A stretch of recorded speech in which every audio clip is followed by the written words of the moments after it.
And last but absolutely not least, Professor Tony Cheetham. And it's my absolute pleasure to introduce him today. I think everybody knows Tony.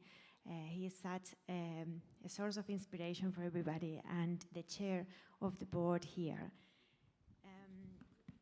Tony is currently a research professor at the University of California, Santa Barbara, and he has had a fantastic career also across many places across the world, and loads of accolades, which I'm going to just highlight a couple of them. A very well-known one, which was that in 2020 he was knighted by the Queen for services to materials chemistry, UK science and global outreach, something that not many people has achieved. And also in 2022 he received the Sheikh Saud International Prize for Materials Science. So Tony's research interests span all the way from inorganic to organic materials, and today he's going to talk to us about the recent developments in perovskite halides. Over to you, Tony. Thank you, Susanna, and of course I'm delighted to be here yet again, and it's always nice. By tradition, I always give the last talk, and this is where my day job is, the University of California in Santa Barbara. It's a wonderful spot. Some of you will have visited there, and my office is sort of somewhere round about here, so it's about a 30-second walk to the top of the cliffs and the beach. So Andrew has given a wonderful overview of activities in the photovoltaic area, and it's also quite a good introduction to some of the things I shall talk about. I'm going to talk sort of generally, first of all, about perovskites, just the sort of big picture, and then discuss the use of Goldschmidt tolerance factors to predict the existence of perovskites, particularly hybrid perovskites.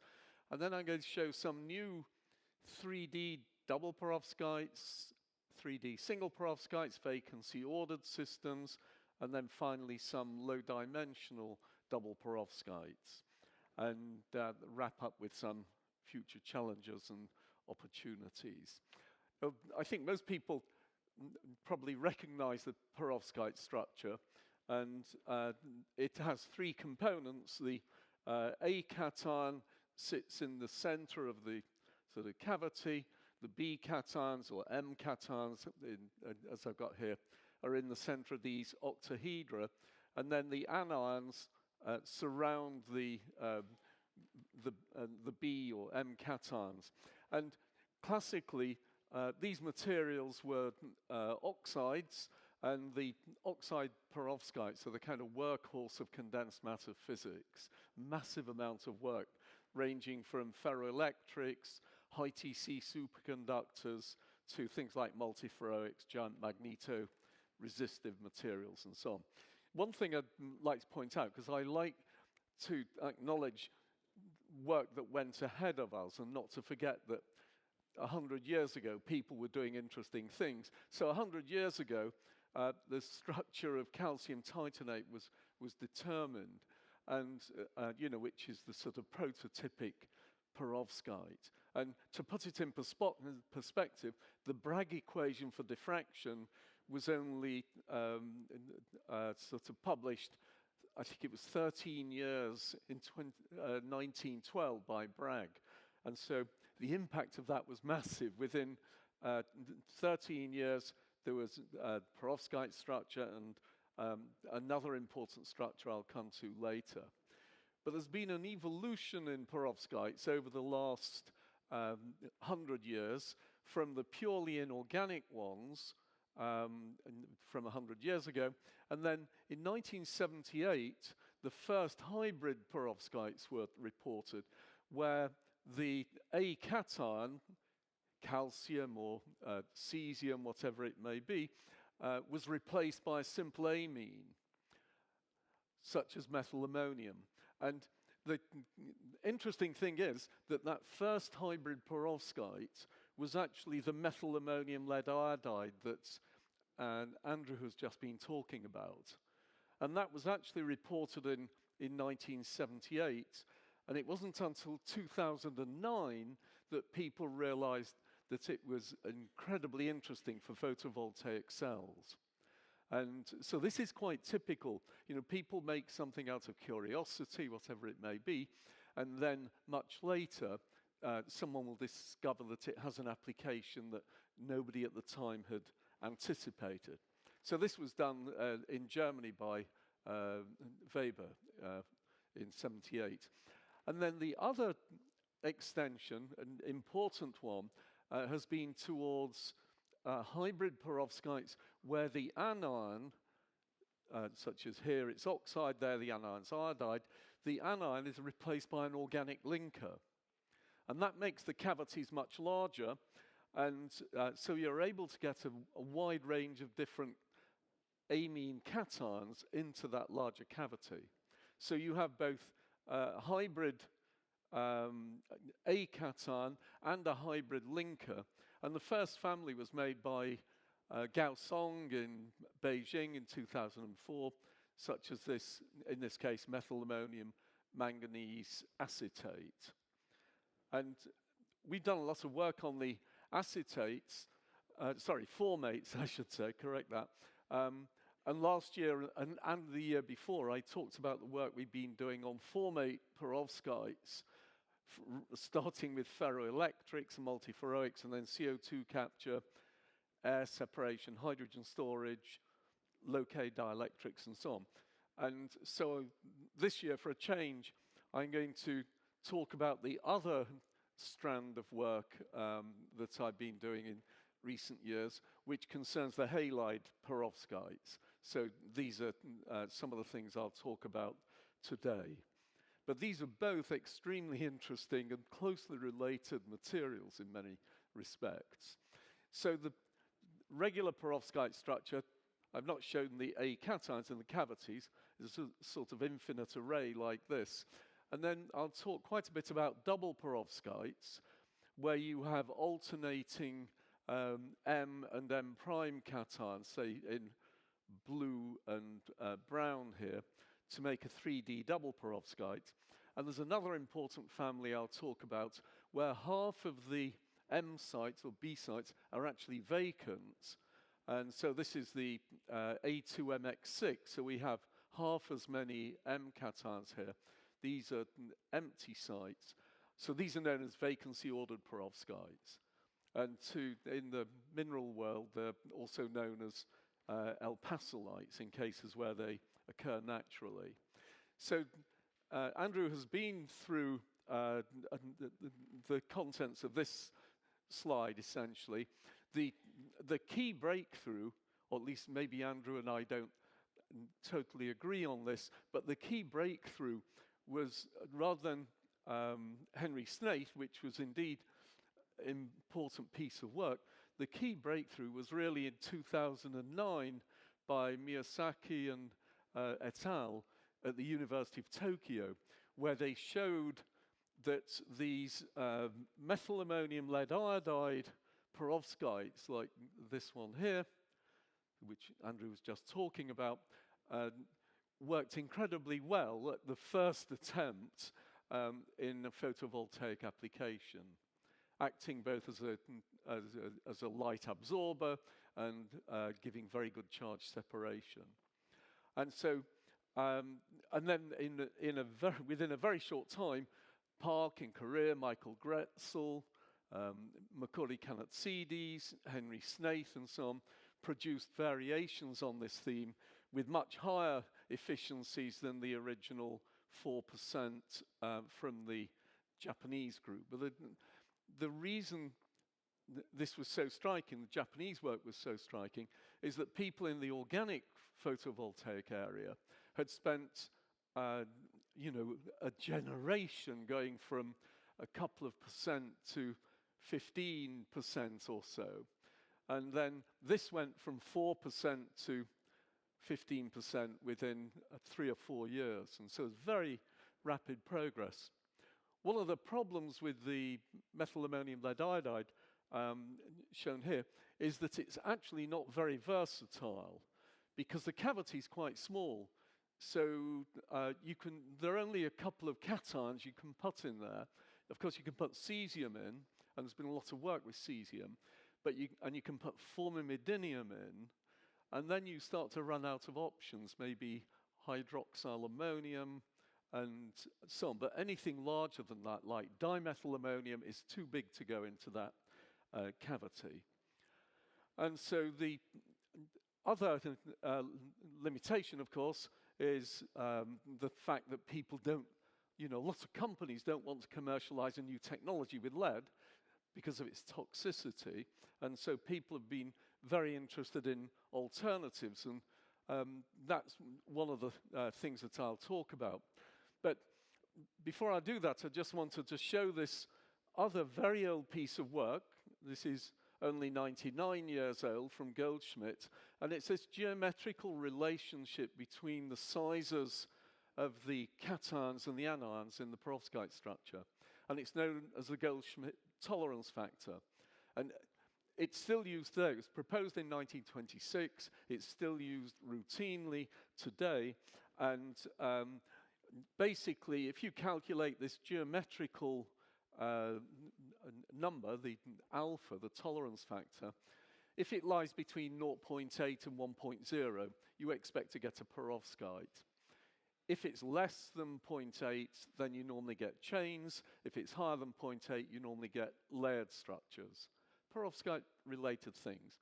But it gives you the geometrical range for the sizes of the anions that are likely to form a perovskite structure.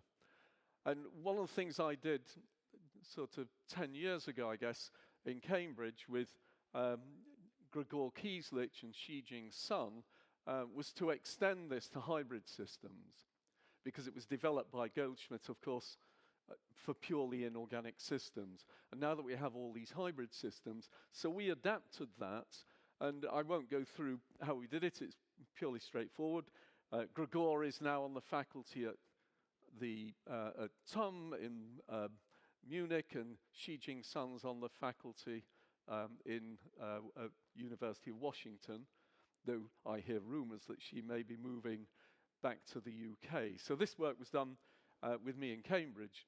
And so we showed that it worked really well. Using this relationship, this extended relationship, we predicted about 600 additional compounds that had never been made, that could in principle be made. And this afternoon I'll explore some of the things that we've done arising from that work. So looking at lead-free options, Andrew talked about tin, and the sort of big challenge with tin 2 is that it's very easily oxidized to tin 4, and germanium's even worse. Anybody who works with germanium chemistry knows that germanium 2 is not a very stable oxidation state. And the other problem is that lead is in a kind of unfortunate part of the periodic table. It has some difficult neighbors, like sort of mercury and thallium. The most attractive alternative in many ways is bismuth. And bismuth is used in over-the-counter medications for upset stomachs in the States, called Pepto-Bismol. And so it is a viable alternative, has very similar chemistry, except for the slightly awkward thing that it doesn't form a divalent cation. So lead in the lead perovskites is lead 2+, bismuth more or less always forms bismuth 3+, a bit like a rare earth. And so you can't just put bismuth in without making some charge compensation to make it all work out. So we thought that we would look at some double perovskites, and I give just a sort of general idea here. This is a cesium 1, cesium, silver 1, bismuth 3. So now we've replaced, if you like, 2 lead ions with a silver 1+ and a bismuth 3+ to make this double perovskite. And of course, nothing's ever new, so in 1970, a group at Lawrence Berkeley National Lab with Norman Edelstein published papers on these double perovskites, inorganic double perovskites with cesium and chloride. And then more recently, since all the excitement over the lead perovskites, people like Hema Karuna-Dasa at Stanford and Pat Woodward in Ohio have done other examples. So they worked on the inorganic ones. What we did when I was at Oxford, more or less the same time as this, was to try to emulate the methylammonium ones as double perovskites, and that had never been done before. There's an interesting thing here, by the way, which is that cesium, of course, the cesium perovskites are more stable than the hybrid ones, but cesium is actually quite expensive. So if you think about the cost and how important cost is with these things, then using cesium is unattractive because it's so expensive compared with methylammonium, let's say. So we succeeded in doing this the first one in 2016, and we made, the first one we did was methylammonium potassium bismuth chloride as a double perovskite. And that was not very satisfying because A, it was a chloride, and B, it's got potassium in, and so it has a very large band gap, so it's completely useless for photovoltaic applications. And so we were disappointed, but we kept on going. We then made the thallium analog of the lead phase, so thallium 1+ and bismuth 3+ with the bromide. That had a better band gap, but you're not going to solve the toxicity problem of lead by replacing it with thallium, or even replacing half of it with thallium. And so, we then, the most interesting one we made at that stage was methylammonium silver bismuth bromide. But even those are sort of larger than, the band gaps are larger because bromides have larger band gaps than iodides. And so for the photovoltaic application, they didn't look particularly interesting. And we also, bismuth is very like a rare earth, as I said, so we also made some rare earth ones as well. And so most of this synthetic work, and what we do in my group is make new compositions of matter. That's what I like doing, and then if we find something interesting, we look at the properties. So I had a wonderful postdoc called Weifeng Xia, who came from Singapore and is now back at A-Star in Singapore in the IMRI lab. And she was the synthetic chemist who made these. And then Jerry Deng did all the computational work that we did. And that was, sort of very satisfying to make the first ones, but the thing was that we couldn't make the iodides. And so this bugged us because the iodides have the kinds of band gaps that you want. So we started to look at this. I had another wonderful postdoc in Santa Barbara, Pratap Vishnoi, who's now on the faculty at the JNC in Bangalore. And this was Pratap's work with us. And he did the sort of distribution of fluorides compared with chlorides, compared with bromides, compared with iodides. So these are the double perovskite iodides. And they're basically non-existent. And so we started to think about that. And that wonderful equation, that the Goldschmidt tolerance factor that people have used for 100 years, is a necessary but not sufficient condition in the case of iodides to get perovskites. Because there's another factor that you don't normally have to worry about, which is the size of the M cation, whether it be bismuth or lead and so on. And if the M cation doesn't have a size of, relative to iodide of at least 0.41, this is the radius ratio people might remember from being undergraduates. If the M cation isn't at least with a radius ratio relative to iodide of 0.41, then it seems if you don't get a perovskite. So there's not just one descriptor you need to satisfy, but there are two. And it kind of took 100 years to realize that the tolerance factor was insufficient. And this is important with iodides because iodide is so big. So this number, if you've got iodide on the bottom, this number tends to be quite small. So the bottom line is you need very large trivalent cations to make this work. So again, nothing is ever totally new. The criteria for both descriptors are met by bismuth, yttrium, and the rare earths and the actinides. There's another phase that sometimes competes, which I'll come back to later. So we drew up a list of about 300 good candidates that you might be able to make on the basis of our geometrical understanding and using our hybrid tolerance factor work. And there was one paper that related to this, which was published in 1980 by Meyer in Germany, and he called it the halogen L-pastelites, the first iodide L-pastelite. And so they reported this, and they reported it, but it wasn't, there was no characterization. They just published a powder pattern and said they thought it was an L-pastelite, or double perovskite. But they didn't do any further characterization.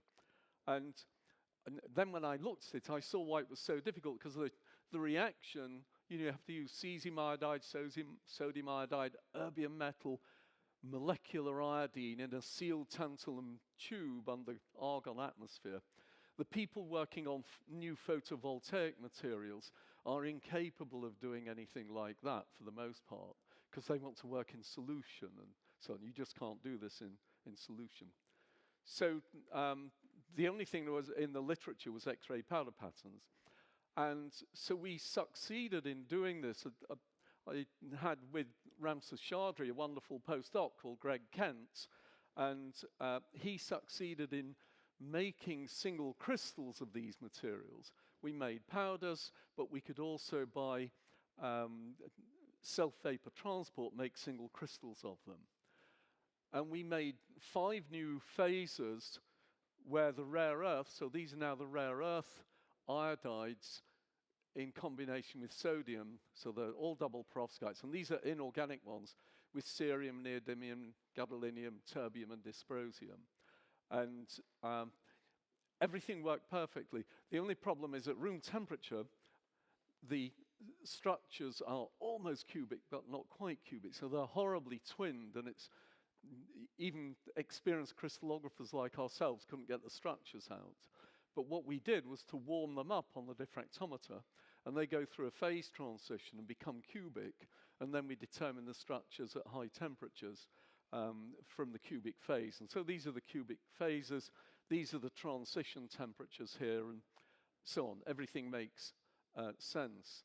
We looked at their spectroscopic properties, and just so that you know we've done this thoroughly, the cerium one's quite interesting because cerium shows F to D transitions, and cerium's used like in the white LED that you might have in a cell phone.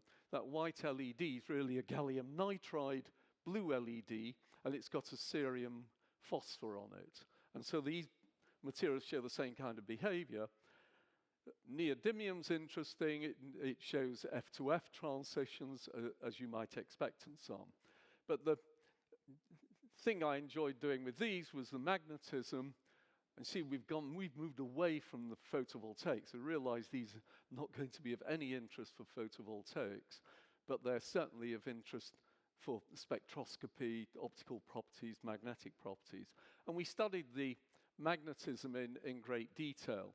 And rare earth magnetism is really interesting. You can predict the magnetic moment of most rare earths using an equation that was developed by Landé sort of many decades ago.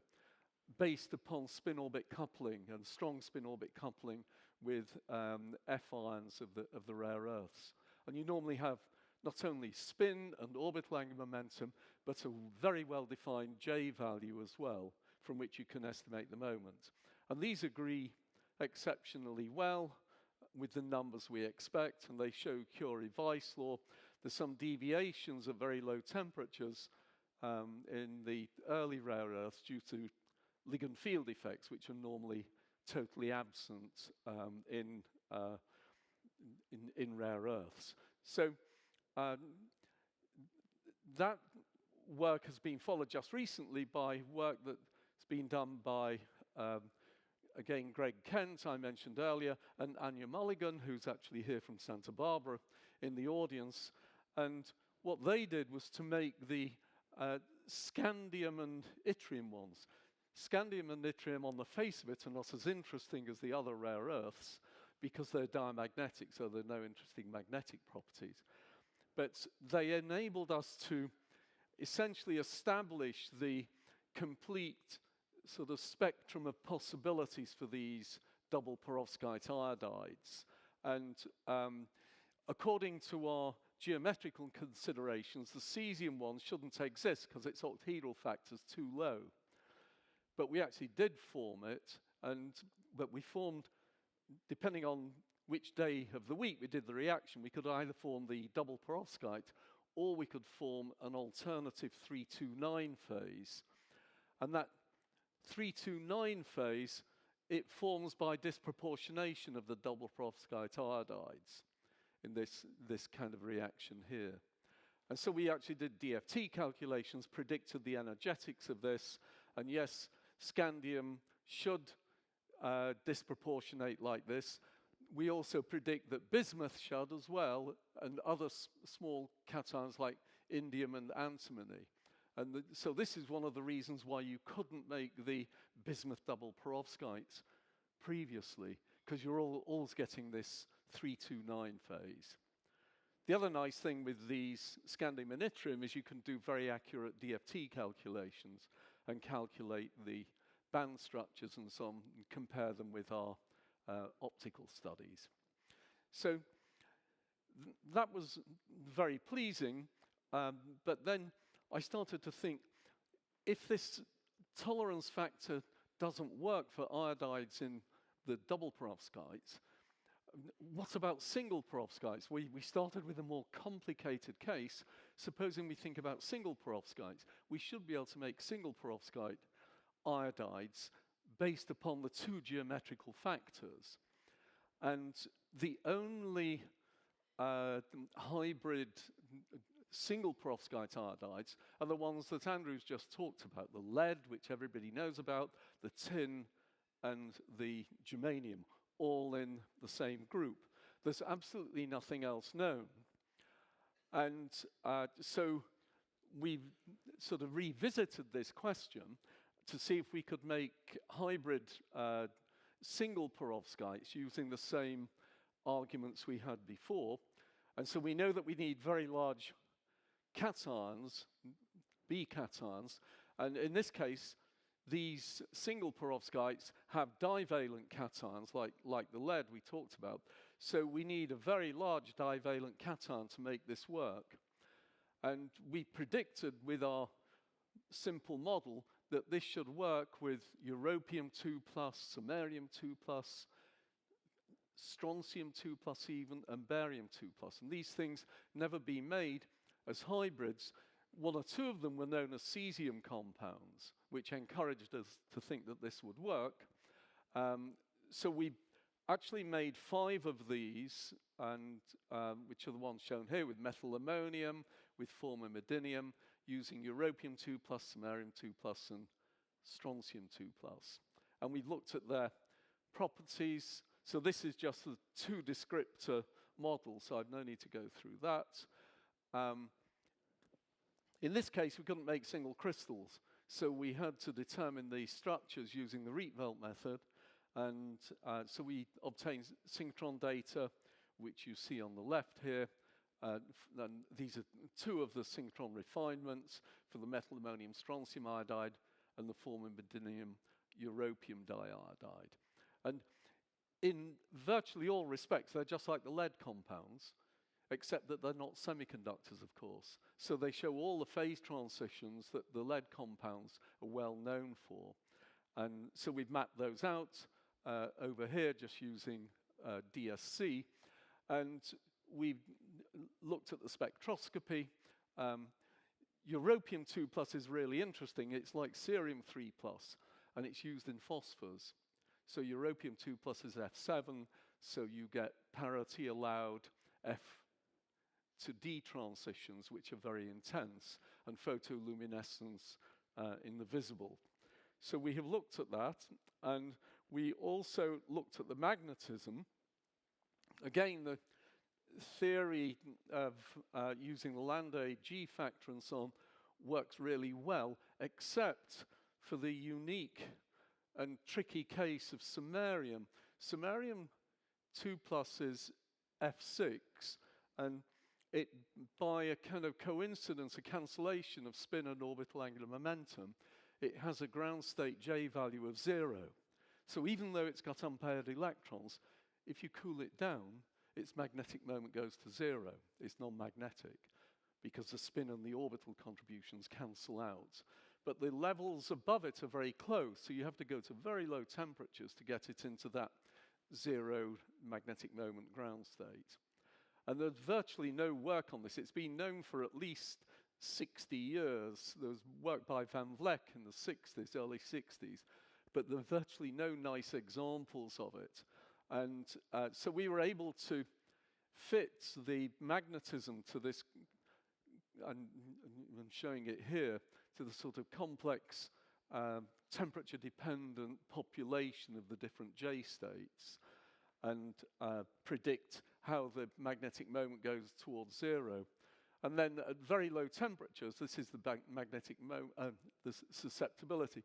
The susceptibility goes shooting up, and there's something else that Van Vleck did, which is to predict that you get a Van Vleck paramagnetism, it's known, which is again hardly ever seen, and so actually it doesn't go to 0, and the susceptibility starts to go up again at very low temperatures.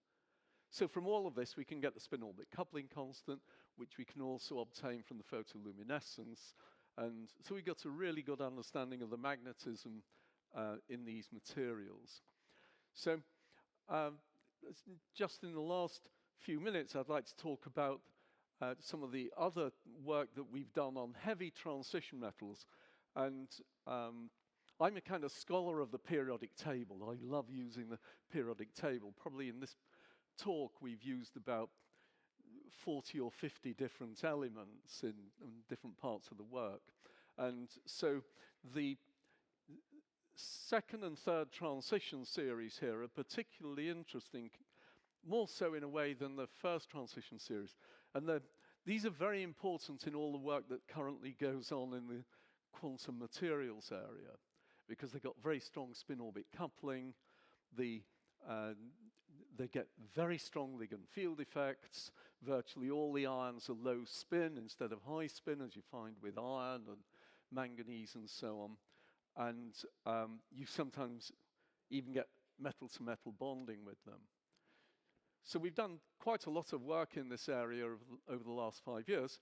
But again, we're building on work that was done a century ago. The first paper on the vacancy-ordered perovskites, this B-site vacancy-ordered perovskite, so this is an A2BX6 structure, was done by Roscoe Dickinson and published in JACS in 1922. Roscoe Dickinson is famous for having done this. He was also the PhD supervisor of Linus Pauling and the PhD supervisor of Arnold Beckman, who founded Beckman Instruments, a massively successful instrumentation company. So we're using this structure, which is cubic in its normal manifestations, and this got us into a controversy. So there's a paper by Liu Xiaogang, who's in Singapore, and I have a position in Singapore, so I know him very well. And he reported, very interesting, this highly stable lead-free perovskite with near IR emission beyond 1100 nanometers. So people are interested in near IR photoluminescence for device applications. And so he found that these beautiful green crystals of the cesium-2 molybdenum and tungsten chlorides give near IR emission. Great. And then other people have confirmed that. There's a group, Nag and colleagues from India, another Chinese group have confirmed it as well, and all their compounds are green. The only problem is that those compounds shouldn't be green. They should actually be red. And so if you look at the old literature, and in this case it's literature from Harry Gray, who's still working at Caltech from 1962, he made these compounds very, very carefully 60 plus years ago, and they're red, and they're cubic, and they've got this structure. And these other guys have made them in solution, and they are green. They're still cubic, they've got the same structure and so on. So the question is, you know, this is like night and day, green and red. So we looked at this, and we were already working on these materials, and they explained the near IR emission, ascribed it to the formation of self-trapped excitons and on the excitation of the photoluminescent experiments. So we made these things, and we made them two different ways. And we made them air-free, and we're pretty good at doing air-free reactions, as you see from the iodides. And indeed, they're red. And then we made them in solution, and indeed, they're green. And then we looked at them really carefully. And the amazing thing is that both crystals give perfect structure refinement, so it seems, with the hexachloride structure. So with an R factor of about 3% from this, but they've got oxygen in, and they've got a lot of oxygen in. So they're actually oxyhalides. So they're not WCl6 2- or MoCl6 2-. If you do it properly, they're MoOCl5 2- and WoCl5 2-. And if you put that into the crystal structure refinement, the R factor drops from 3.5% to 2.5%, a huge reduction just for putting the oxygen in. And you can see it in the Raman. The green ones have this molybdenyl, or in this case tungstenyl peak. It's about 900 wave numbers. You can't miss it. And if you make the red ones, it's either very weak from surface effects or it's just not there. So these people got it all muddled up. Not only is the composition wrong, the valence state is wrong. So these green compounds are molybdenum 5+, not molybdenum 4+. And so we did very careful characterization of them, looking at the spectroscopy, comparing the spectroscopy.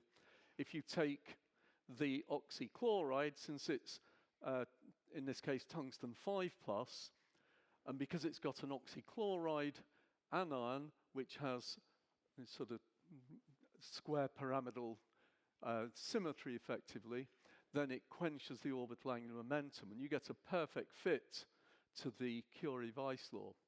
For the D2 ones, like the red compounds, they give totally different magnetic properties. So this, I've stopped working on this now because I am tired of trying to persuade the community that they've got it all messed up, even though they clearly have. And you know, you don't spend your life correcting other people's work. But the funny thing is that people working on this, they now all cite our papers on it. but ignore the contents of our papers as if we'd never done it. So, and to, kill it beyond any question, if you look at the photoluminescence, for example, and cool it down, you see vibronic coupling, these satellite peaks, and those are just the vibronic coupling with the tungsten-oxygen or molybdenum-oxygen bonds. Simple as that. So there's no doubt this is correct, and at some point the people who are working on it will realize that there's a very, very simple way of understanding why you get near IR emission. Sorry. Just up at the top here, if you do the thing correctly. So just the last bit, if I can indulge myself as the chair of the meeting.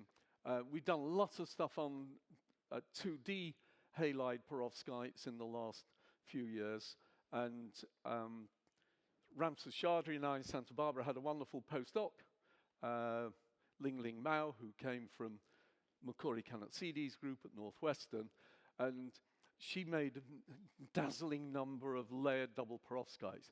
You can make the layered iodides quite easily, whereas the 3D ones, it's difficult, as I've shown you. The layered ones are a little bit more geometrically flexible, so you can actually make the layered materials. And she made all sorts of layered materials now where we have large, either single amines or, in this case, double amines between the different layers. And my postdoc Pratap did a similar kind of thing, but using transition metal. So we made all transition metal layered double perovskites, which you can see here. These are some of the examples, using things like silver 1+ and molybdenum 3+, for example. So it gives us a chance to look at the magnetism of these heavy transition metals. So that's a sort of quick summary of a long journey that started when I was at Cambridge making these first hybrid double perovskites, and it's gone sort of round the houses to some of the most recent things that we've done on the layered systems. I'd just like to acknowledge the people in red with the postdocs. Here's Anya, who's in black because she's a student, and she's in the audience here, and then collaborators at UCSB, Cambridge, and I didn't talk about the work with Rosa and Stephen Wilson, but it's a pleasure to have a chance to talk about this, something slightly different, and I'd like to thank you for your attention. I'd be happy to answer questions. Thanks so much, Tony. Questions for Tony, please. Yeah, one over there. Yeah, at the very end.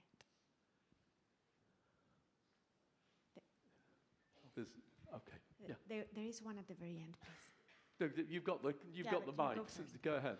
Thank you so much. Great work. I really like it. My question actually, how did you try to put such huge amount of perovskite in solar cell and measure the efficiency, for example? Sorry, can you say that again? No, I'm asking about the acoustics bad up here. No, I'm asking about the application. Did you try any of this perovskite to be really a real device for solar cell applications? They're not going to be good for photovoltaics, the ones I've shown. So, because the band gaps are too wide, and they're not semiconducting. Okay. So these are for other future applications, and we still continue to work on the things more related to the photovoltaics. But there's so many people who work on the PV-related materials, and they all put, 0.5% of formamidinium and a bit of cesium, a bit of methyl ammonium, and some capping agents, and that's not the kind of thing I'm interested in doing. So making new things that have other types of properties, like the near IR photoluminescence, is more interesting to me. Thank you so much. Yeah, over there, please. Hey, I love the work with, I'm in the back over here. Hi, Matt. Hey, love the work with the divalent lanthanides, and I'm wondering, so samarium and europium are roughly the same size. Did you try ytterbium, because it's a bit smaller, but it's also diamagnetic? Yeah, I know, and because it's F14 and the ytterbium 2+. Ytterbium 2+ should work, we predict it to work, but we couldn't easily get the precursor for it. We started with the rare earth diodides to make these things, and we couldn't procure the ytterbium diiodide. And then the postdoc, Greg Kent, who was working on it, left to work for a startup company. So we've not got around to doing that yet, but we're conscious of it. So we've used ion exchange chromatography for the divalents sometimes, so it's pretty easy to swap things out. So, but I think it would be interesting to see. Yeah. That's certainly on our minds. Omar and then Judith. Tony, these are beautiful structures, but one thing I didn't see, you love all the periodic table. How about the actinides, uranium +3? Actually, we've done that. I didn't talk about it. We made the cesium-2 sodium uranium hexaiodide. We've not published it. We mentioned it as a throwaway line, and we've not looked at its properties in any detail. I mean, we're not well set up to work with, say, uranium and thorium and so on at the lab, but we did make the uranium-3 compound, and the same postdoc who was working and who made that was the guy who left for the startup company, and he had a background in air-sensitive actinide materials, and so I was keen to do that. So certainly, we've now established the lower limit of these double perovskites, but so we went to the higher limit, which is when you get the largest possible cations. But for the trivalent ones, you're short of options. You can make trivalent uranium. You can't readily make trivalent thorium. And then, so you'd have to go further along to, say, americium. And that's a different kettle of fish. And we'd have to go and work at, Lawrence Berkeley lab or something like that to do that. Judith, please. Yeah, lovely talk, Tony. So the double perovskites, do you always get good ordering?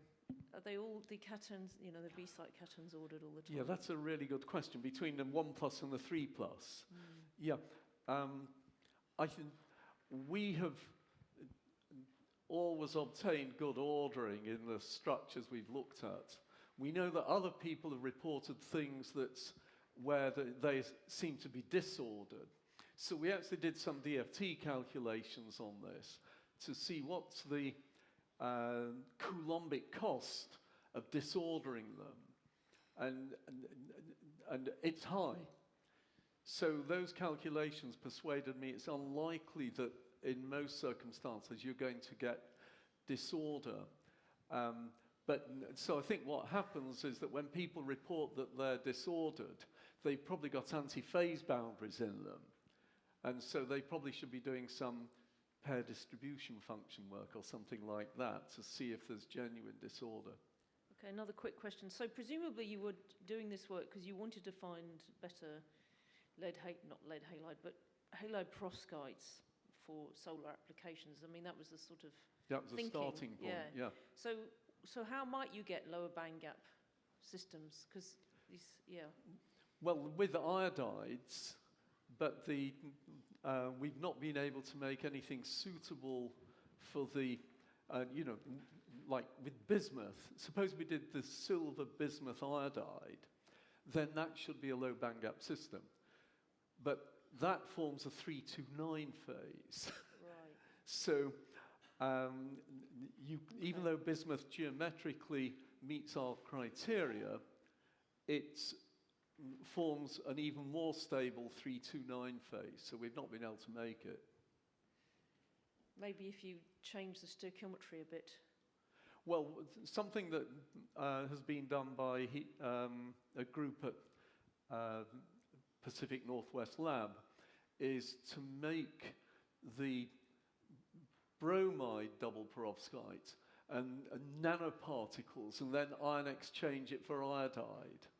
And that actually works. You can make nanoparticles of the, say, cesium-2 silver, bismuth, hexaiodide by ion exchange. And so they've been working on that, but they don't have sort of nice PV results for it or anything like that. But that's the only way I know you could make it. And it's quite tricky, and doing that into a device then becomes very difficult. Okay, thanks.